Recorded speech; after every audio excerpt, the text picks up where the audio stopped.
My name is Joe Bruckner. I'm at the Atlanta History Center with Dr. Clinton Warner, and I'm speaking with Mr. Warner in connection with the Veterans History Project.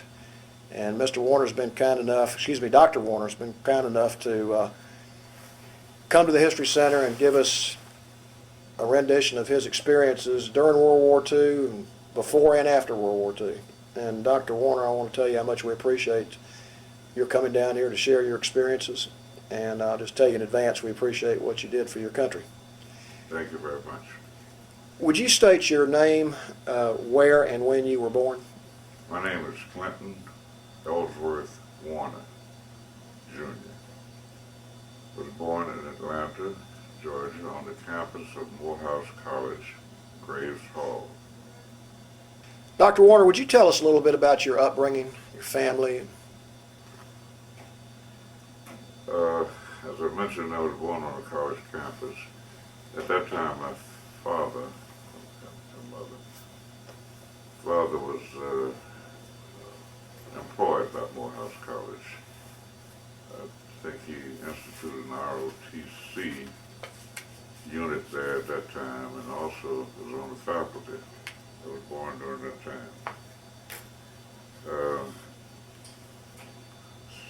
Subsequently, he was a graduate of Hampton University, Hampton College at that time. He decided he needed more education because he wanted to teach. And that sounds kind of strange nowadays if you finished the college back then and wanted to teach. Most of the colleges did not certify a person to teach. However, he went to Arkansas State College. These are the days of segregation, actually back in the 20s and early 30s. And he and my mother, who had also finished college, did some additional work.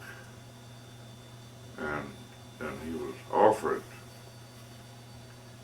a job as principal of a school in Troup County, Georgia, LaGrange, Georgia, 60 miles from here. And that is where I entered the 6th grade at that high school and finished, only had 11 grades in the 11th grade and entered Morehouse College. That's basically, well, then I went into the war. We're going to get into what happened. I went to Morehouse College because it was understood I was going to Morehouse College. It wasn't a decision.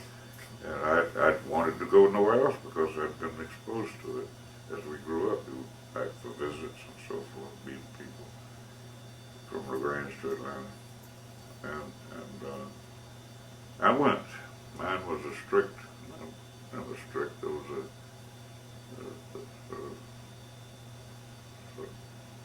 a good family in terms of upbringing and monitoring children. I had 2 sisters.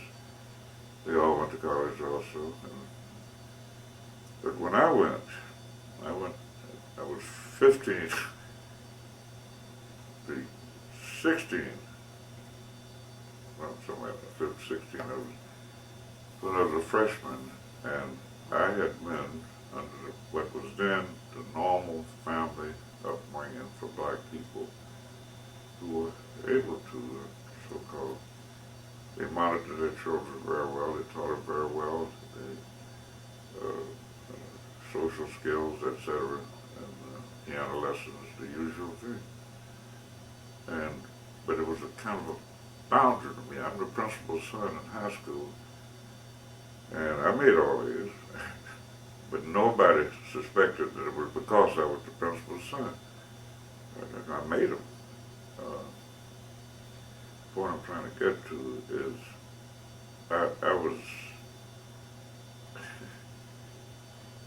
I couldn't do what my friends could do. Early on, if I went out to play after school, I'd have to be back by a certain time. Later on, the same thing happened.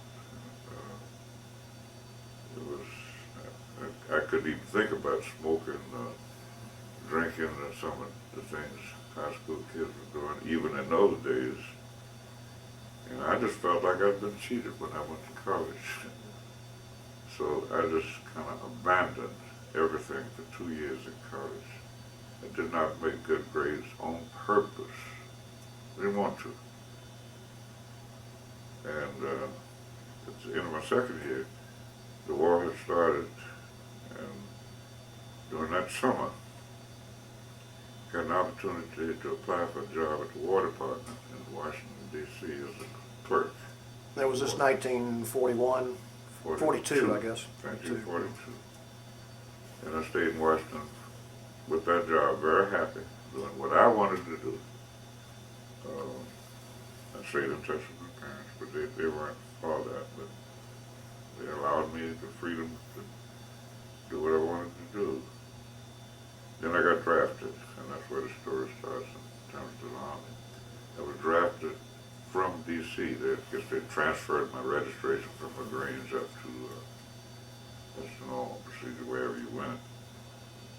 It didn't occur to me that I got drafted. Well, I'm not going to bring that up. I think that was just a normal part of the draft. It was my turn. So when we were drafted, and that was from Fort Meade, we had to go to Fort Meade outside of D.C. I think that's in Maryland. And you do a group together, and we got on a train, and they sent us to Slidell, Louisiana, which is recent events down there. The name has been thrown around a while. The town still exists, but the unit, I checked that, the Army base that was located there does not exist anymore. It's called Camp Harahan. And that was a story for basic training. We were all black people, and actually we were split. When that happened, we were split in terms of where you came from. In other words, I was with a company, all because of my draft site from Maryland, Philadelphia, a few from New York, then Virginia on down was a company, and then people from Birmingham, Florida, and Georgia were in another company. It didn't occur to me. And later on in my career, I wanted to be transferred to the company with the people, my people. Not that I didn't get along with them anyway. But anyway, it was a rough, hot, vigorous, basic training. I understand everything. The first day I was there, a sergeant walked up to me and asked, no, the second day, do you want to be a sergeant? I said, what's that? He explained it to me. I said, what do I have to do? He said, you have to get up early in the morning before reveille and make sure everybody else gets up. I said, no, I don't want to be a sergeant. He looked at me like I was crazy. I said, no, I'm not going to do that. And that is essentially my story throughout the whole war. I didn't want to progress. I didn't want nothing but out. But anyway, I had to do those things. We finished our basic training there, Camp Harahan and Slidell. During that time, we were able to get a day or two off to get to New Orleans and so forth. I remember my mother coming down to New Orleans to visit me, and I had to arrange for a day off to go spend some time with her. I don't think anybody else ever did that, but my mother did that. So you spent a day with her in New Orleans? See what I'm thinking? Anyway, at that point, we were getting ready to ship out. We knew that, the rumors and so forth. All the officers, obviously, were white of the company that was formed. And it was called the 509 Port Battalion. I'm not sure if the name was given us to then. That's Port, P-O-R-T? P-O-R-T, Port Battalion. The stevedores is what they are. Now, in basic training, were you being trained to do that, or No, was this was just pure basic? Basic training. That question came up, and we were not trained for what we ended up doing. I'll get there. We stopped in Camp Patrick Henry, I think. Stopped there for a while. We stopped in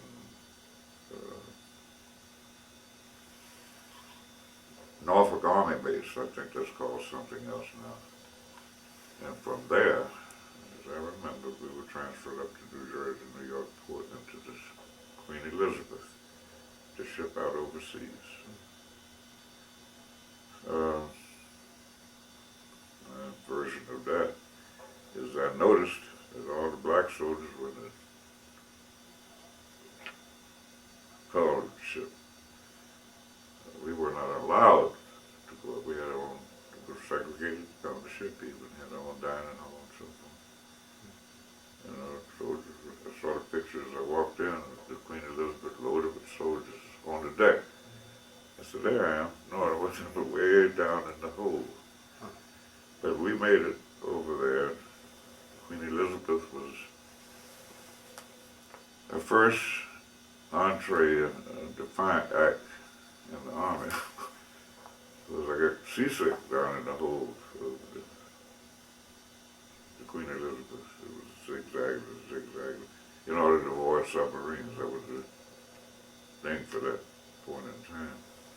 It wasn't zigzag, it was just the waves. Anyway, officer came by and noticed that I was still in the bunk.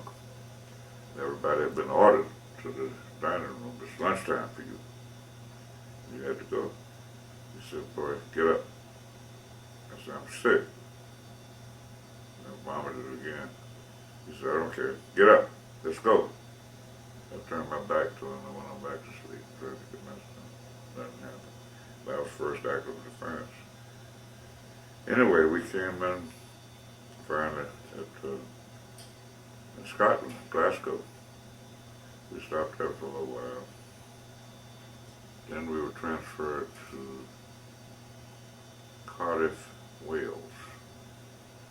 I'm not clear if we were ever in Liverpool. I think we were, but what I remember is Cardiff, Wales.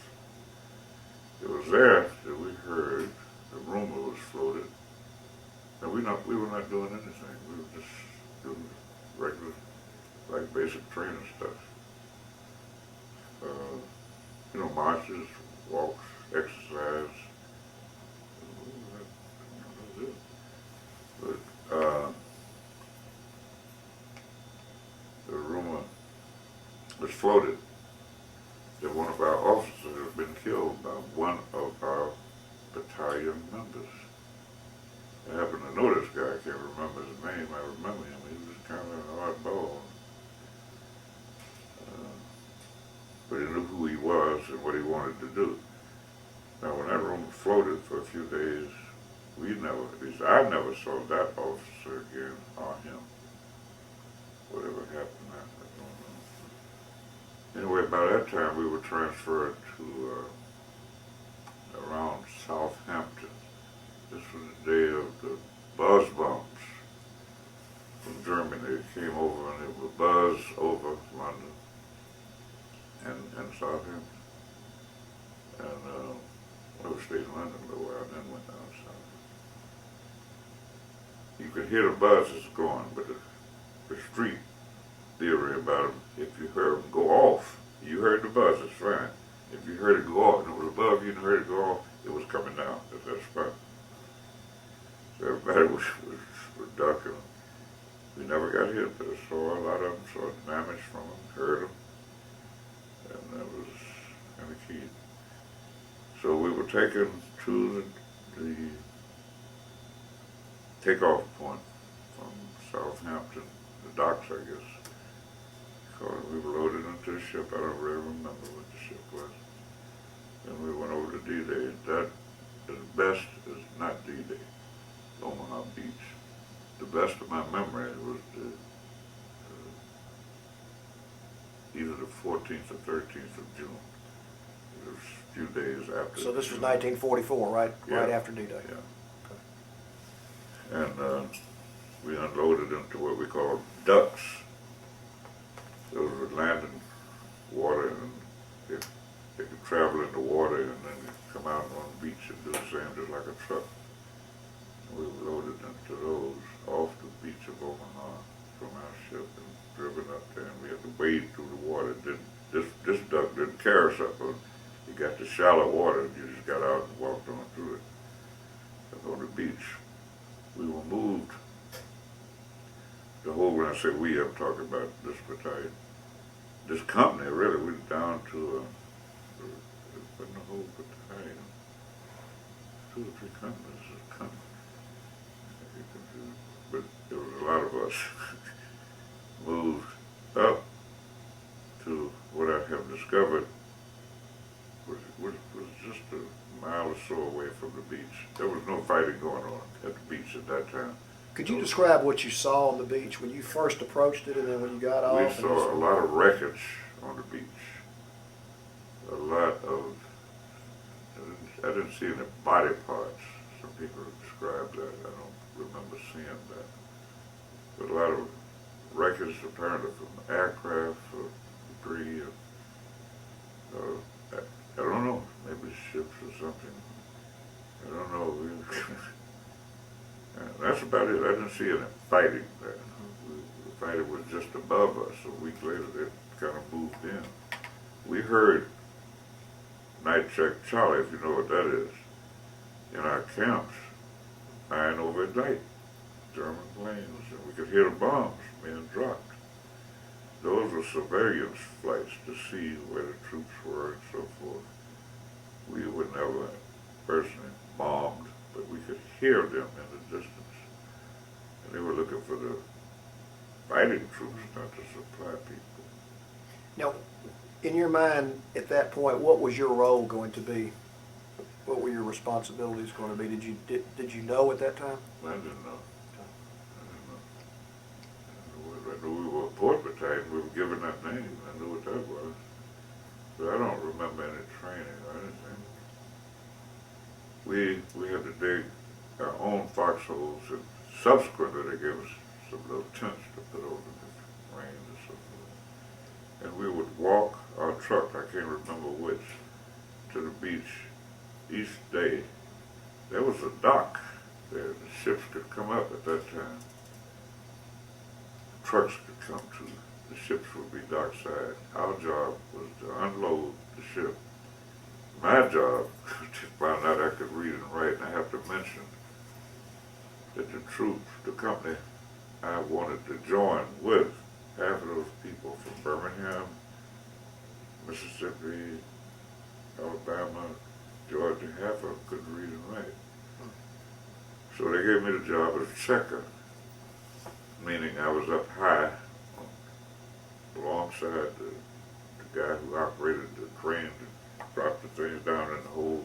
People would load the boxes or whatever, load whatever the tariff was in there, ship it up and drop it on a truck. I think, I'm pretty sure before we quit it was the Red Ball Express, and they would take it up to the front line. And that's what I wanted to do, drive with those trucks. But I was perfectly happy with being a checker. I didn't have to do any heavy lifting or so forth, but I had to record the data on what was being removed. It was readable on the outside of the boxes or whatever was packed in, the numbers and so forth, so they could be tracked. Turn them in every evening. I didn't mind that. What I did see that sticks in my mind was the P-30 machine. You familiar with it? It had 2 fuselages. Yeah. And that was the most beautiful plane. And we saw a lot of warplanes going back and forth. They weren't after us. They were just. That was a beautiful plane. I just wanted a picture of it. I think I did bring a picture of it home. But that impressed me. At night, when we got off, the soldiers were very innovative at that level. They'll find what to do. They'll find the next town and so forth.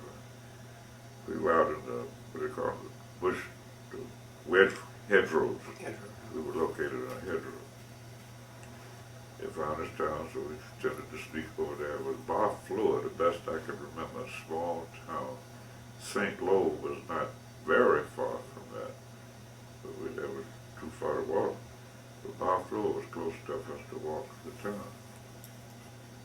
And I got to tell you, one night they convinced me to walk into town with them because they told me some stories about what happened in town. And but this was illegal. We were not supposed to do that when I was a kid. So I went to see for myself what was happening in the bar floor, and I'll move on to another subject. Well, was what they told you true? Yeah, absolutely. Unbelievable almost. Anyway, we did that for about 6 months, back and forth. I can't think of anything else. Were you dealing with the local people much when you were there? Yeah, yeah. What They was? would come to the docks in some of the places we were, not on the beach. Mm-hmm. If you had cigarettes, we had plenty of them. Chocolate, you could get anything you want. But money, yeah, subsequently, but not on the beach. Except in that town, you could take your cigarettes to town, you didn't need money. Yeah. Do whatever you wanted. So, but that was not, I knew that was not representative of that small town. Right. That was just something that had happened since the Americans had come and they had everything and so forth. I think that's it, except I'd like to tell you one night I was reading everything I could get my hands on, trying to keep up with what was going on in the United States and what was going on where I was. Now, for you and I, right? For Stars and Stripes, we didn't get it on a regular basis, but every time one was available, I'd go get it and read it to catch up, Ernie Powell and so forth and all that. But one night it occurred to me, and I'm not a poet, but this is what I wrote, and I'd like to quote it. Because I did a lot of thinking over there. Democracy, to me, is a fantasy, a string of unprintable lies, a castle on sand that can never withstand the winds of reality. That's how I felt. I mean, no good in mind. I wrote a second verse of that over there that I couldn't recall. When I didn't recall this, I was lucky to recall it. But subsequently, I'm finishing that poem. Describing democracy. A shining light that has a range, a disappointing target for change. A turn to humanity will stand well into eternity. That was the second paragraph of my poem, but I did that over there and stuck it in my name. I got back home with it. Had you composed poetry before? Was No. That was your first time? And that's it's Really? not in me, but that's just the way I Yeah. felt at the time. I could just do a role of playing. I'm a person, a human being, I'm segregated, yet I got to fight for this thing. Well, all black people felt that. Yeah. Except we were loyal, patriotic. But patriotism ends somewhere along the line. Anyway, we moved to Rouen, R-O-U-E-N, a racetrack after we left that. That's 6 months. It was cold. It was about it was cold. It was roughly 6 months. I can't remember. So it's about the end of 1944. Yeah. It was just before the Battle of the Bulge. Okay. Whatever the Battle Yeah. of the Bulge was. I'll tell you Yeah. what. Yeah. Rouen we moved to a racetrack, just like we have here, that had been given for troops. And we were there. There we had opportunity and time to go into town. And I spoke a little French, but they couldn't understand it. I spoke a little French. I'd taken 2 years of French and 2 years of Boyhouse. I could read the newspaper, but I couldn't understand the Frenchman, the obvious thing. It was the accents they put on it. They certainly couldn't understand my southern efforts. But I met a lot of people. We mixed with a lot of people downtown, the shopkeepers and so forth, who were off. And we weren't doing much of anything. How were you treated by the French people?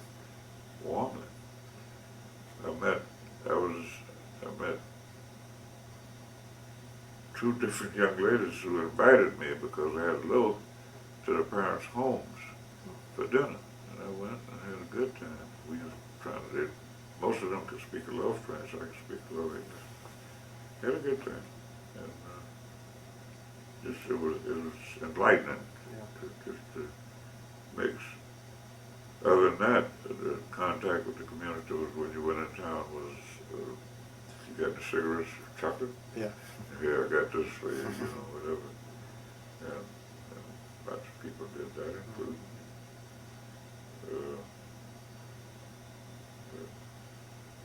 that was about it in Rome, except during that phase in Rome, the Battle of the Bulge was occurring. I was keeping up with that. That came from officers into the barracks with an offer you couldn't refuse. If you've been a port battalion soldier, that's what you do. But now you have the opportunity to join the infantry because we need infantry troop support in the Battle of the Bulge, which was not that far away. Well, reading that poem, not me, brother. Because they made it plain, you have a choice. We're not saying we're sending you to be an infantryman without any training. We're not going to say that. But you have a choice if you wish to serve your country. I said, I do not wish to serve them in that manner. But 3 or 4 people of my friends did go. And I don't know whether they did not come back to this unit. And things just went on. And my first black officer I saw was a warrant officer. That was when we went wrong. Just about the time they were offering us to go to the Battle of the Bulge. He was temporarily assigned to our company. Well, he got me off in a corner somewhere. I said, listen, son, if you about my age, you wouldn't much older than me. From Philadelphia, I remember where he was from. I can't remember his name. I can get you back to the States if you want to go to officers training school. Your record shows that you could qualify. And I can have it and arrange it for you if you like. We were sitting on a lazy day, sitting on top of a barracks roof, a low-hanging roof. We just climbed up there and sat and talked on the roof. And I said, I appreciate that. I don't want to do that. He looked at me like I was crazy too. I don't want to do that. I thought about it. I said, if I get back home, I said, no, I got to go to officers training school. No way. No. And that was right down there. That would have been in Fort Benning. Right close down there, but I didn't. So I didn't see him anymore. We moved on to things after the, let's see, when Germany capitulated. I'm not clear on that date. I think it was around August of 45, Okay. around that period. Summer of 45. Yeah, about right.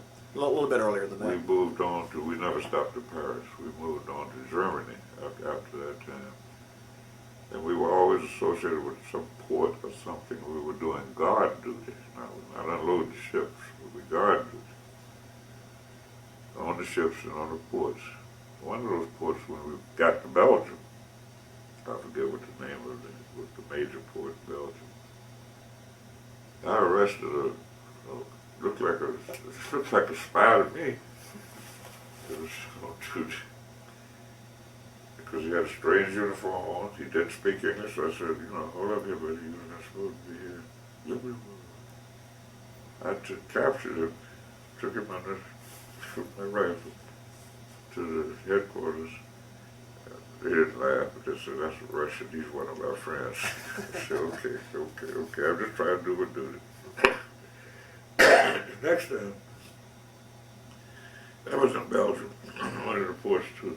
We'd been in cities in Germany, just kind of laying around and marching and doing nothing. On one of my guard duty tours, on the deck of the ship, it was icy cold. And we had learned that the engine room is warm, but we couldn't go there. You just sit out there and freeze your tour of duty.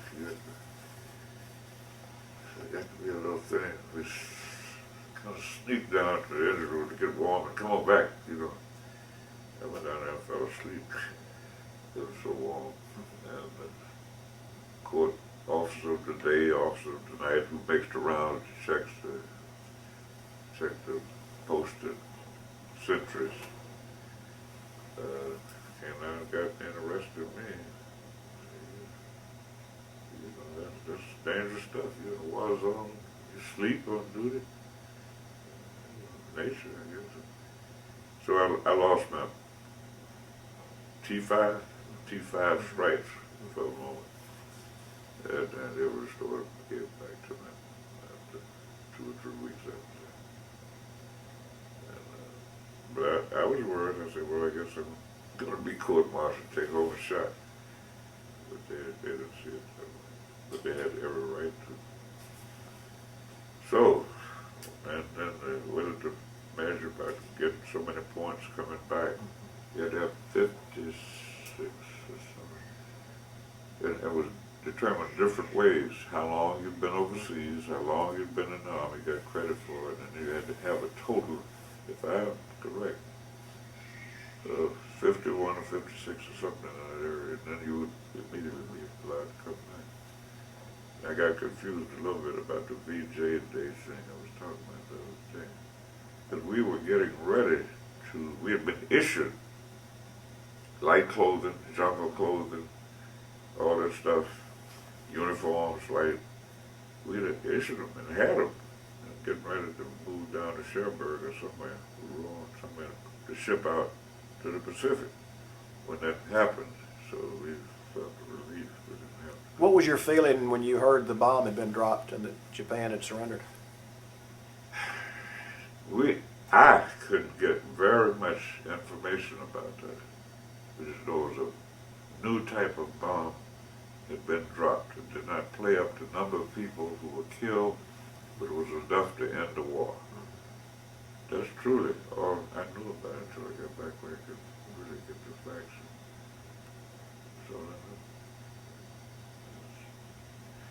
So I finally made those points. I know I don't even want to bring it up.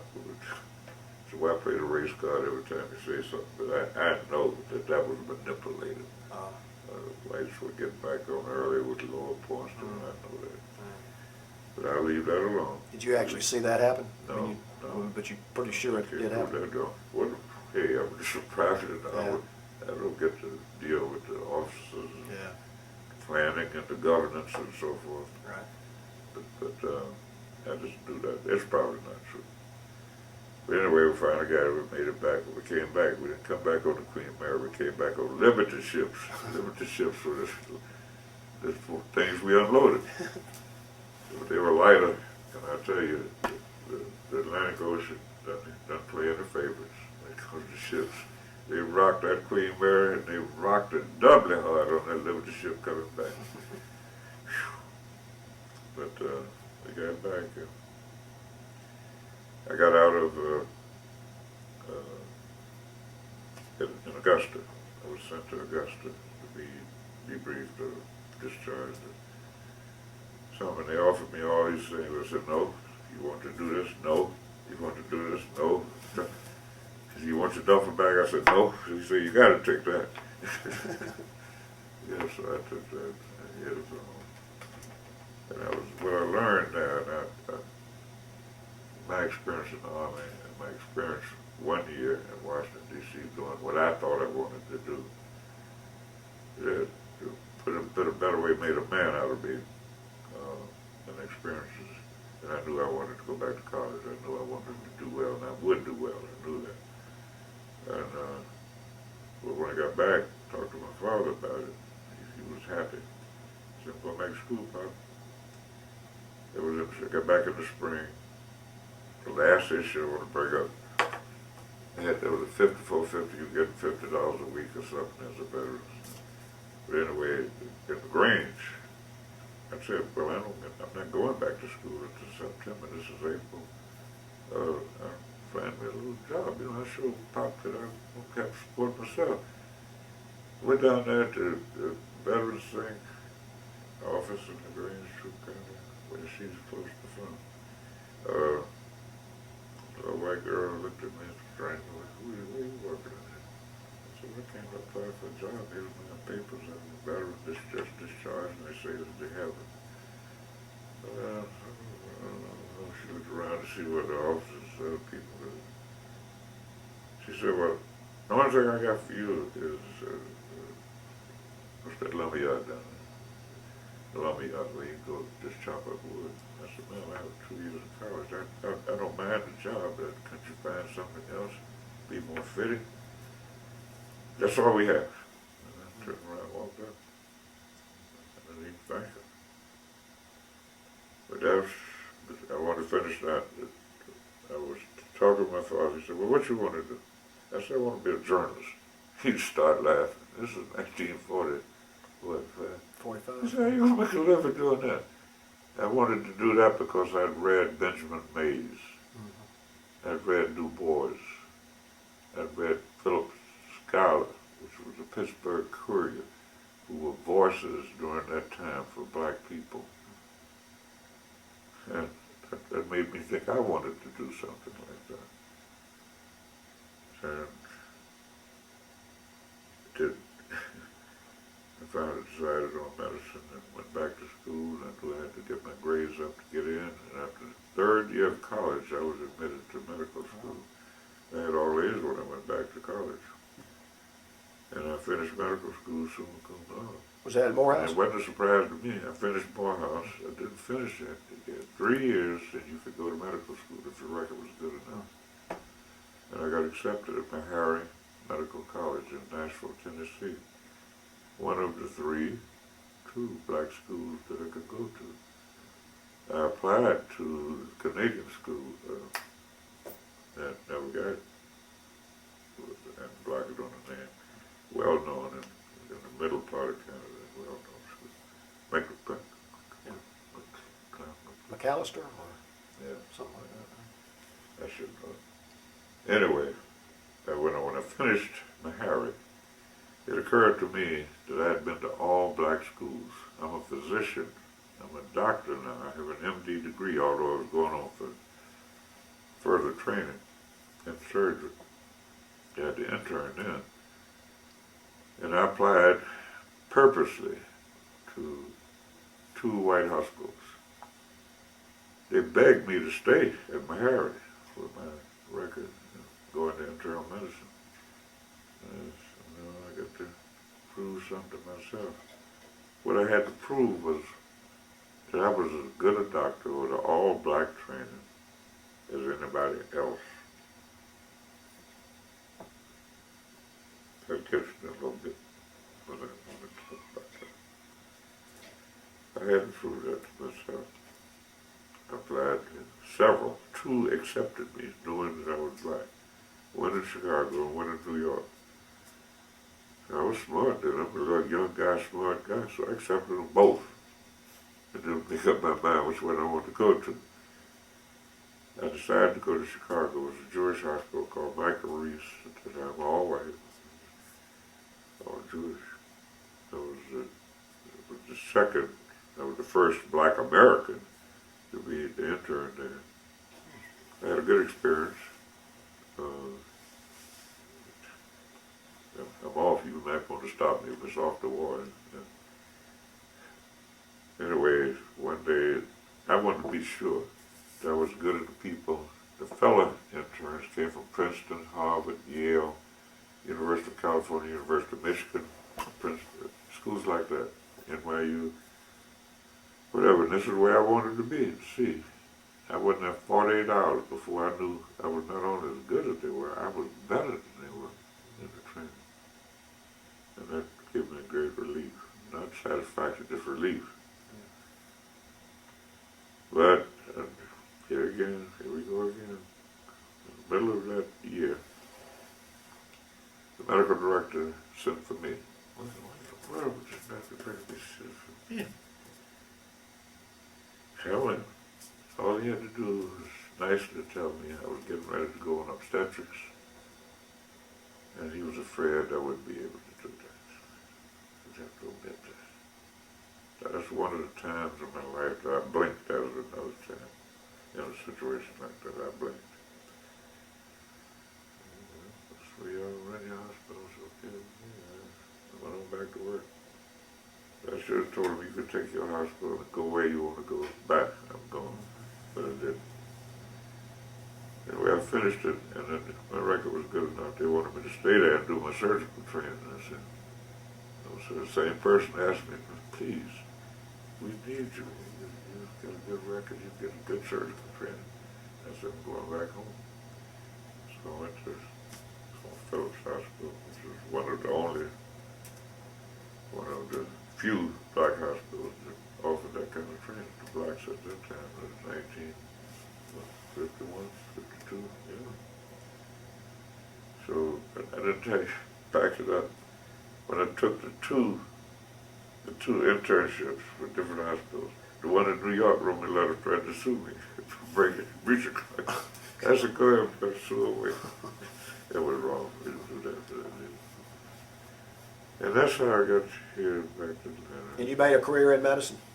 I made a career in medicine. I think, I don't want to brag, but I think you should brag. When I came here in 1956 as a certified surgeon, I had difficulty getting into the College of American Surgeons, which is different. There, I had to go to the president of that college because white surgeons here, when I came to town, would not work with me, would not observe me in my practice, which is one of the things at that time you had to do. So I went to the then president of the American College of Surgeons at one of the meetings. I'd been going to those meetings ever since I was a resident in St. Louis. And he was shocked. And you know who he was? He was the father of Ronald Reagan's wife. Wow. And it wasn't long before I got an invitation to submit my recommendation. They didn't ask me to do the other thing. Although I did, I went downtown where we went to Academy of Medicine. The three surgeons who interviewed me, just going through, didn't want to know if I was a good surgeon. They already knew it. What they wanted to berate me with, I hear black doctors split fees. I said, that's a lie. Do you split fees? No.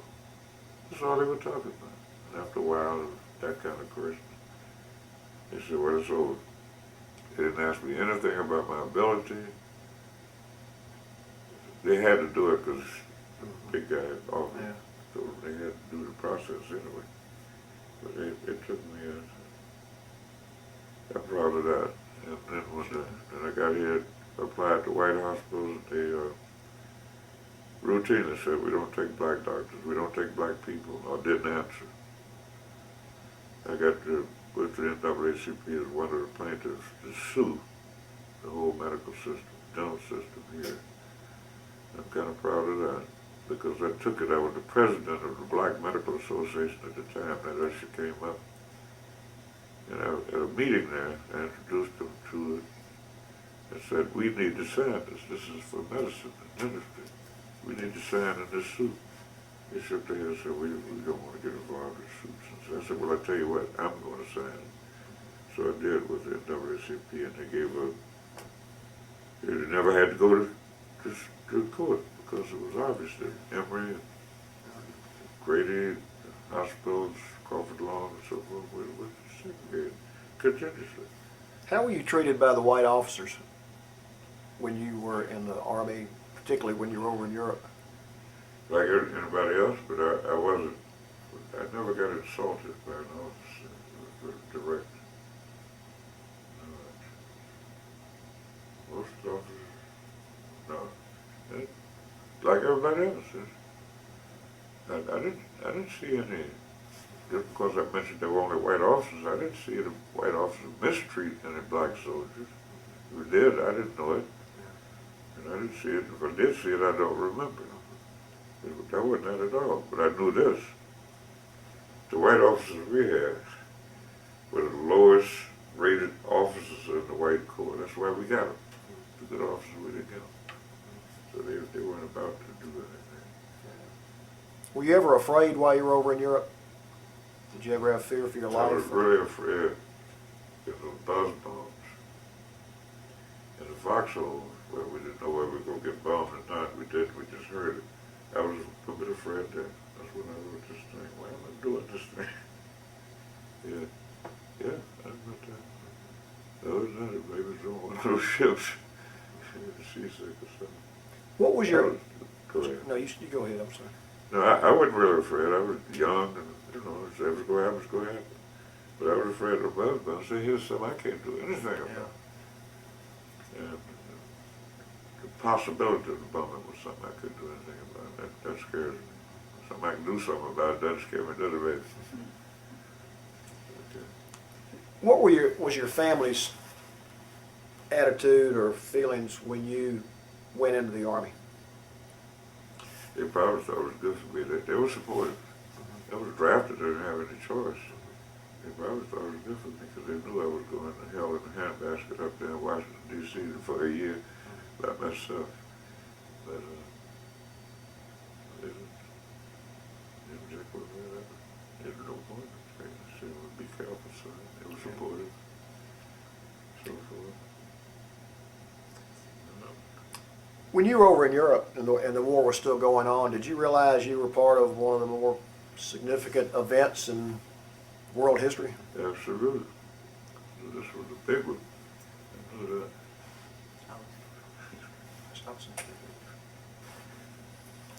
And I do want to talk about the medical school and wives. Okay, Dr. Warner, we're back on the tape now. Right before we finished, you were starting to talk about the media and what you would listen to while you were over there to find out what was going on and the type of music that you could hear, and describe that to us. Yeah, we were well supplied. Oh, we couldn't go to the Red Cross. I'm blocking on it. The Red Cross? No, we couldn't go to those things. The units, Yeah. the units for troops. USO? Yeah, USO. We couldn't go there. That's for the race. But we did have in the barracks and so forth music. It would come over the radio that we would get Van Miller, Beatrice was my favorite song, so she's going on. At the music of that time in the 40s. And Frank Sinatra was whatever it was at that time. We got that, and that was about it for entertainment. Any You black could go to artists? the USO, huh? Black artists, Black artists. the music. The music, was there any black, Count Oh, Basie? no jazz. That was the popular music of the 40s. Jazz was not a popular music of the 40s. It was for black people, period. It started catching on later on, after we got back. But not then. What kind of news did you get about the war? It was just when we were making a dance, the Stars and Stripes would say, soldiers approach Paris, or something of that nature. We were approaching Paris. But there was nothing. I knew you asked me. I knew this war was a big deal. I knew that. Japan and Germany. I knew that. But I had to learn most of the things I know about the war after I got back. We were not that informed. Nothing was kept from us. We heard right away that VJ Day. We heard right away that we were going over that before VJ Day. But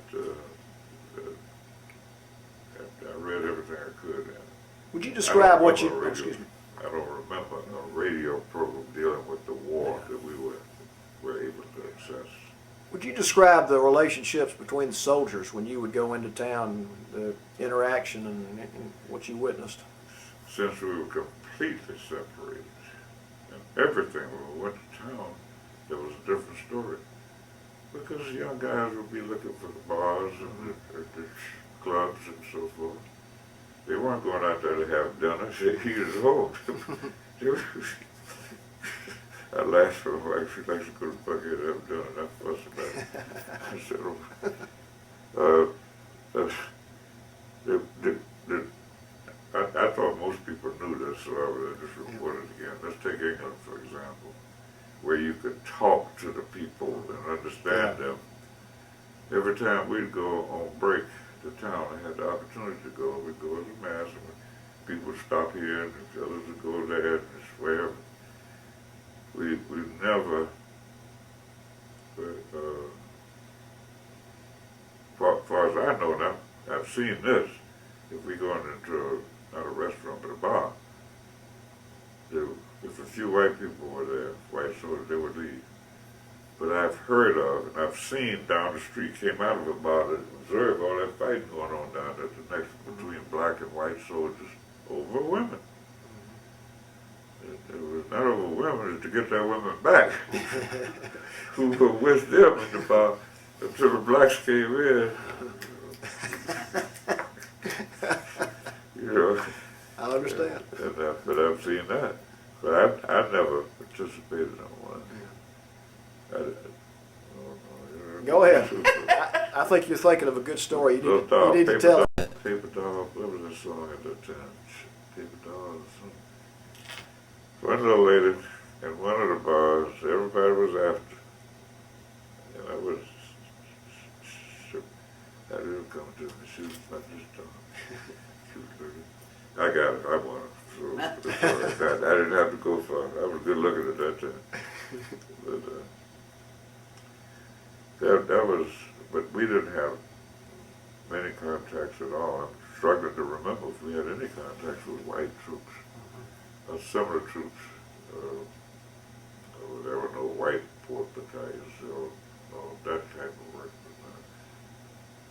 Quartermaster's a different story because we had some transfers from a quartermaster story, but they were black. I don't know why they transferred them, because they were doing the cooking or something, cooks or something.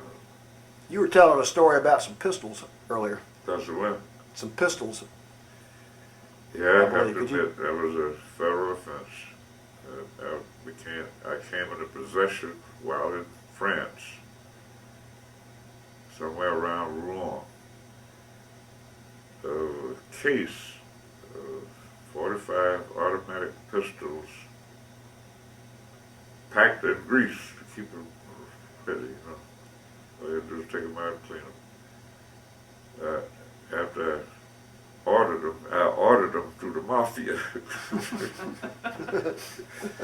There were certain people that just learned about things like that. This was out this group from down here that hadn't been to school. They couldn't read and write, but they could deal. They could wheel and deal.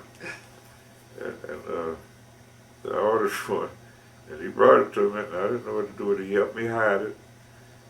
And I took my pistol out, took it back in my pocket. But I subsequently, I think I told him, you can have it, but I don't want it. It realized what in the enormity I had done, but that was, you know, how can I get out of this? I bought them, I paid them for them. Did you bring any home? No. There's no way I could have gotten another pistol on me. There's no way. Put them in the duffel bag. Of course, they didn't do it like we do now, check all the passenger bags. I guess I could have gotten them home. I guess some people did. But I didn't want to run that risk. I wasn't that radical. I knew the difference between right and wrong. And no problem with that. Okay, that's it. If you give me an opportunity, I'm proud of this. You're interviewing me, and I probably won't have a chance to do this again. And it could be considered bragging, but I'm very proud of some of the things I have done. Back in life, I start out with, I guess I was accepted enough to be made honorary co-chairman of the Olympics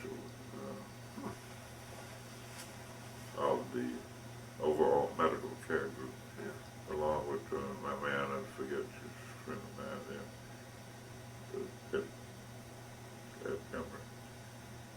there, I participated in a little bit in the foundation of the Morehouse School of Medicine and served as the chairman of the board, the first chairman of the board. for 10 years until I felt I had enough of that. The school was taking other people and moving on. And resigned. I wasn't fired, I just resigned on my own. They begged me to stay. I'm also proud of the support I've offered my alma mater of Morehouse College. They apparently a little bit proud of me because I did get an honorary degree from them. I do have an honorary degree from the medical school, so I worked with them. Well, you should be proud of everything you did during the war and after the war. And I'm proud of the, I know, going on. I don't normally do much. My wife is surprised, but I want to do it this time. The housing situation in the city of Atlanta was busted by a move that I made. I bought a house in a white neighborhood under the auspices of Ivan Allen when he was president, mayor, who knew me. But I bought it nevertheless, and he put up a barrier that signified the Berlin Wall. That's what it was called. You must not have been in town. I've read about that. And I bought it, and what they call is blockbusting, but what I call it was freedom of housing, access to housing. It was a temporary little plot of things, but I want this recorded too. The route of I-20 was decided to be put where it is now. Maybe you don't travel I-20 too much. You go to Chattanooga. I get on I-20 occasionally, though. I-20 West was planned just where it is because it was a dividing line between black and white communities to stop possible integration. That was done, and I want that on the record. Somebody wants to deny that older than me, I can prove it. It'll be on there. But that's over with. That's all history now. Well, I played a part in that by doing that. By buying that house, because other people were afraid to do that. But then we were put under a little pressure for a few weeks while we were all the blacks living in that. Really, but it all broke down, and it's called Southwest Atlanta. And that's about it.